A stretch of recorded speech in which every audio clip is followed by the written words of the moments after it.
This ethics episode is about having a good heart, and a fitting verse in Psalms to accompany it is Psalms 51 verse 12 that tells us that the Almighty created us with a pure heart. And then we pray, may you give us a proper spirit, may a proper spirit renew within us.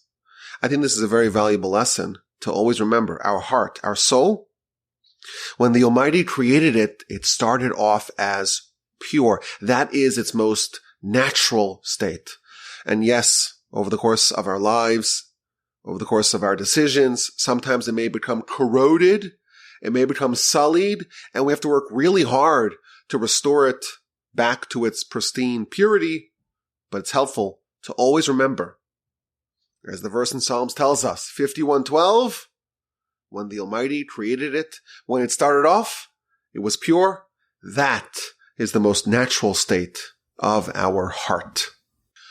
We are up to chapter 6, Mishnah number 6. This is the 48 ways to acquire Torah. And we're up to way number 23. Our sages, they're really experts on acquiring Torah, on acquiring wisdom. And it's kind of amazing that they organized for us 48 different ways to do it. And we're up to way number 23, Belev Tov, with a good heart. If you have a good heart, that is a way to achieve wisdom. Now, what exactly does a good heart mean? It sounds very ambiguous. So the two questions we have to ponder are, what exactly are our sages intending when they say a good heart as a means to acquire wisdom? Number one, so what does it mean? Number two, how does it serve as a way to acquire wisdom as a means to acquire Torah? And in general, we think about Torah and the way to acquire it, it's something that we do with our mind. It's something that we associate with cognitive means. A good heart sounds really nice, but it sounds like it's emotions, it's feelings, it's social behavior. So how does a good heart serve as a way to acquire wisdom? That is our question. And I want to suggest today 3 different approaches. Of course, they're not mutually exclusive, but 3 different ideas of what it means in this context to have a good heart and how that can serve as a way to acquire wisdom, as a way to acquire Torah. The first idea is the idea of being joyous in someone else's success. When Moshe was commissioned by the Almighty to go save the Jewish people, he launches into a weeks-long series of objections. He doesn't want to do it. He doesn't want the job. He doesn't want the promotion. And this is told in chapter 3 and 4 of the book of Exodus. Moshe is being told, hey, God's selecting you to go save the nation. And all of us would be very eager to take that job. What glory, what responsibility, what a legacy. And Moshe doesn't want it. And the real reason why he doesn't want it is because Moshe has an older brother, Aaron. And Moshe is worried that Aaron may feel a little bit hurt by the fact that Moshe, the younger brother, is getting this promotion and Aaron is overlooked. And when Moshe presents that argument to God, God says, Aaron, you worried about Aaron? When Aaron sees you, he'll be happy. He'll be glad in his heart. Aaron is someone that does not have even a smidgen of envy.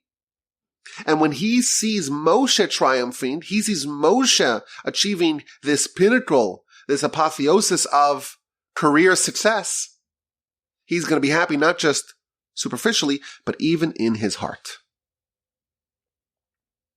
And because of that, our sages tell us, Aaron merited to have the breastplate, the choshen, on his heart. Aaron is the prototype of having a good heart, where in his heart he's happy for others. If we take that to the pursuit of wisdom, we could find perhaps one idea in what our Mishnah means when it talks about a good heart and how it connects to wisdom.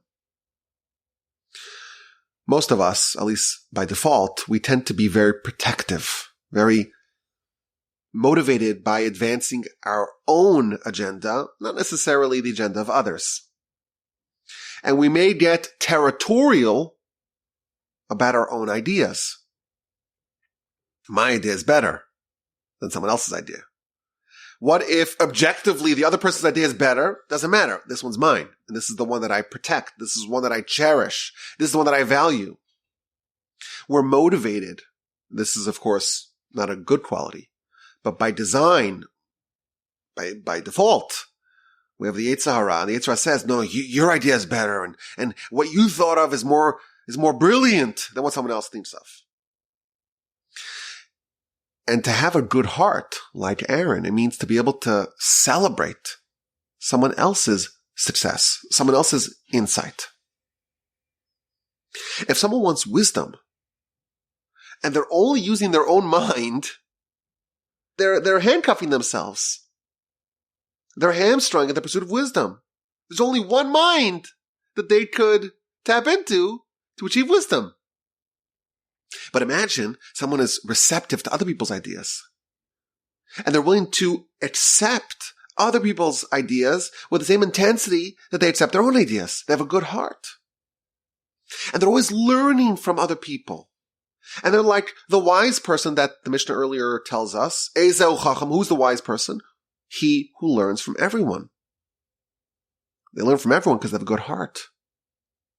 And they could stomach the idea that someone else's ideas have legitimacy as well. So someone who has a good heart is willing to accept the triumphs of other people. That's someone that's going to be receptive to other people's ideas. And they're going to be able to achieve more wisdom than working as a lone wolf on their own. You know, in the yeshiva, the ethos of the yeshiva is very much oriented around this. Even the youngest, most junior of the students can challenge, not only that, is encouraged to challenge the great masters. When someone gives a lecture, it's open season. It's fair game. You have a great sage who authored many books, is a legendary Torah figure throughout the land. And once they walk up to the podium and they begin to present their argument, it is open season. You're allowed to challenge them. You're allowed to question them. You're allowed to scream at them if you disagree. And if you're right, they will accept it. Why? Because anyone who achieves that level of wisdom has a good heart and is receptive to other people's ideas. We're trying to find the truth. We're trying to find what the Almighty wants in the Torah. And yes, of course, there are 70 facets of Torah. There are different dimensions of Torah. But if I could disprove your idea, you have to accept that. Why? Because we're arguing over the Almighty's Torah. There are many legendary stories of great sages who they present their idea in public. And there could be 1,000 participants in the lecture. And someone from the back of the room gets up and says, no, you're wrong. And I could prove it. And the sage will listen. And if indeed the questioner is correct, they will relinquish their claim. And there have been stories of great sages who close their book and say, you know what? You're wrong. You're right. And I'm wrong. We'll have to work through this again. That is a good heart. That's a heart that's able to be happy for other people's ideas. Don't appeal to authority. No, I'm the sage, and who are you, some puny little kid? Who are you to argue with me? No. Even a small junior student has a say. And that's the idea of a good heart, or idea number one of a good heart, where you're able to amass ideas from everyone because you're happy for other people to have their moment in the spotlight, their 15 minutes of fame, their triumph in pursuit of knowledge and of wisdom. And that will be very beneficial for you to achieve wisdom on your own. Idea number one. Idea number two is a little bit more advanced, a little more sophisticated idea. And that is that the heart is often synonymous with our desires. We have to love God with all our hearts. B'chol levavcha. Not b'chol libcha. B'chol levavcha. With all your hearts. You only have one heart. If you do an autopsy or heart surgery, you will not find two literal hearts, two physical hearts. But in Scripture, the heart is used as a metaphor for someone's desire, what they deeply want. And very often we have two hearts. We have the good heart and we have the bad heart, known as the Yetzer Tov, the good inclination, and the Yetzer Hara, the bad inclination. And we're told in the beginning of the Shema, we have to love Hashem our God with all our hearts, the good heart and the bad heart. Both of them have to love God. What does that mean? It means that even our quote-unquote bad heart can be made good, can be used as a means to love God and to advance the agenda of our soul. This is a big idea, central idea of our philosophy. We don't believe that you have to completely dissociate from something that the Almighty gave you. Everything that the Almighty gave you can be used to advance your spiritual agenda in life. Even the ostensibly bad heart can be made good. Of course, this is really what life is all about. Life is about overcoming, neutralizing, but even channeling the Yetzer Hara so it doesn't become an impediment to our spiritual advancement. In fact, it could even contribute towards our spiritual advancement. So if someone has a good heart, it means that the Yetzer Hara, the evil inclination, is not working against them in their pursuit of the agenda of the soul. We start off life, we have a bad inclination. It's an unbelievable thing. A little bit of the primordial serpent is within us. It's a crazy idea. And it serves as a fifth column within our heart.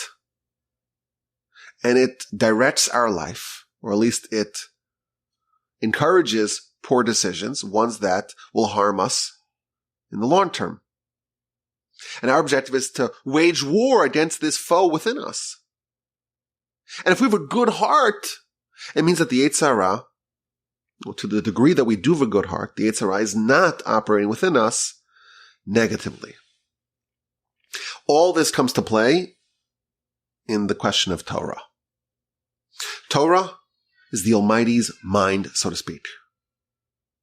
We have a very hard time connecting to the Almighty via theology, but His mind is transposed, so to speak, to frames of reference that we can understand in the Torah. Thus, we have an entire system of the Almighty's way of thinking that we can understand. We can read the Torah, laws of commerce and interpersonal behavior, laws that we can relate to and understand. It's been formatted for human consumption. Unbelievable idea.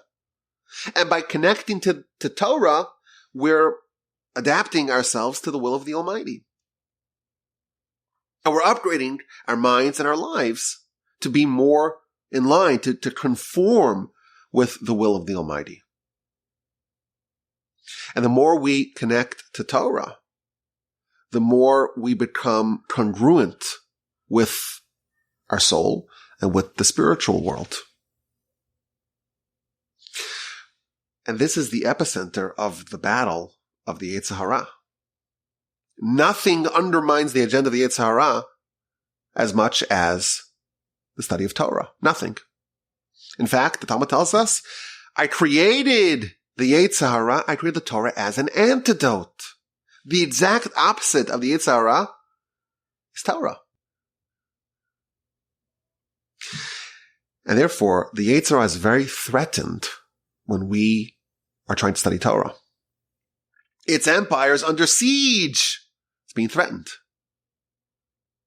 And therefore, the real battle of our life is Torah versus the Yetzer Hara. That's where it meets. That's where the 2 points, that's the front lines. And this Mishnah reveals that there is a virtuous cycle here. I start off and have a Yetzer Hara. Well, how do I overcome that? With Torah. But what happens as a result of that?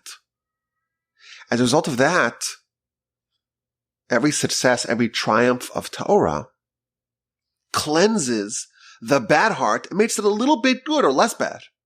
But it moves it, inches it in that direction. And now I have a good heart, or at least relatively. It's been improved slightly. Well, what's the result of that? Now that the Yetzer Hara is weakened, there's this virtuous cycle now that the study is easier.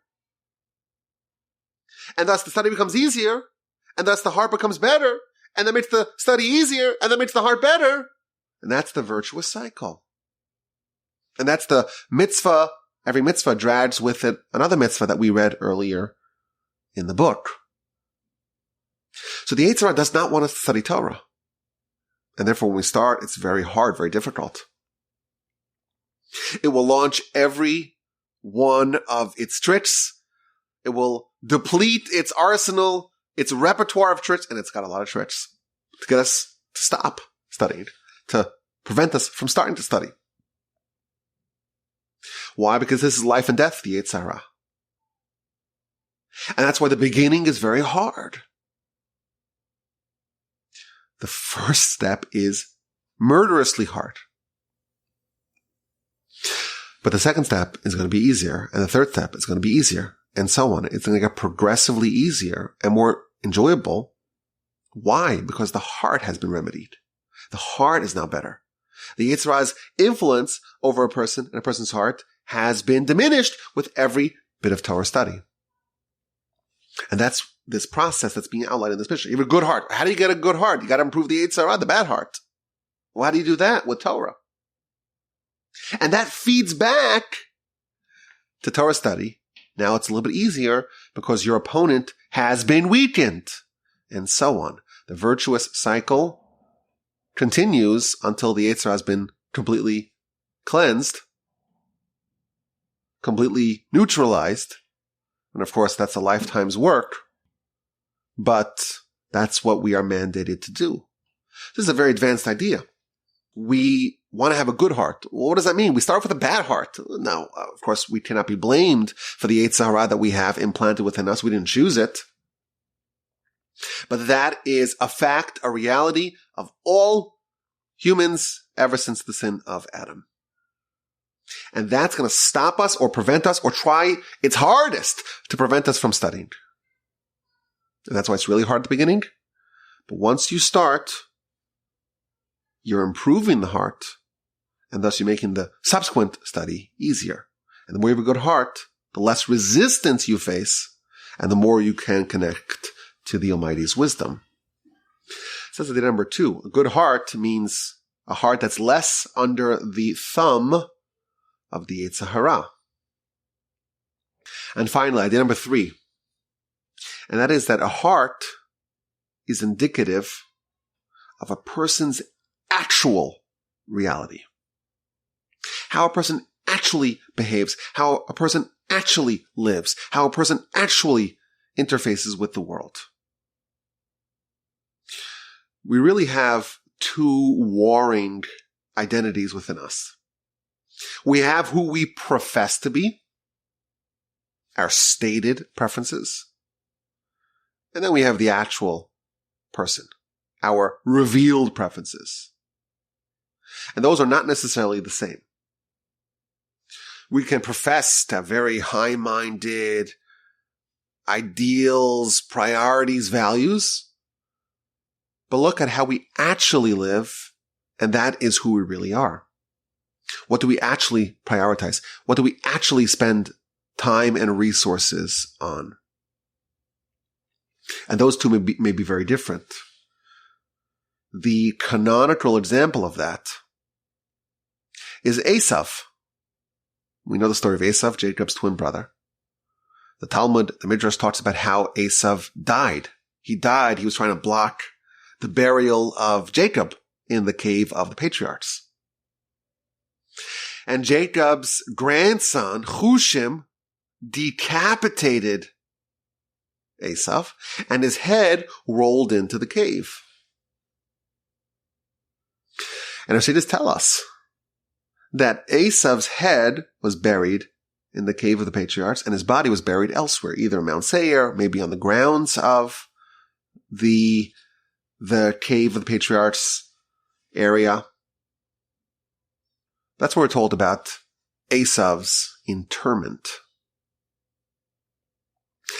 On a spiritual level, what this tells us is that Esav, if you were to just isolate his head, just the stated preferences, what he professed to live by, he was worthy of being together with Abram, Isaac, and Jacob, and their respective spouses. He was on that level. In his head, Esav was a patriarch. The problem was that the rest of the body wasn't really in line, wasn't commensurate to the head. Those links that bind the mind, the head to the body, those links were missing. And that's why his body was not worthy of being buried there. His body was buried elsewhere. And this shows us the conflict of our lives, not just to acquire wisdom, to assemble wisdom in our head, but also to have that filter down, to have that penetrate our heart and our lives. And we have a mitzvah that's really dedicated to trying to bridge that gap. And that, of course, is the tefillin. We don't have one tefillin, we have two. One on our head and one by our heart. And that's symbolizing the two prongs, the two stages of wisdom. Stage number one is to take the wisdom that is, of course, invoked in the scrolls of the tefillin and place it in our heads.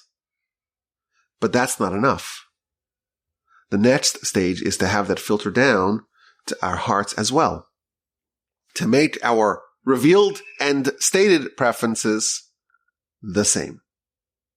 But in general, these are very different domains. You ask people, well, what are you living for?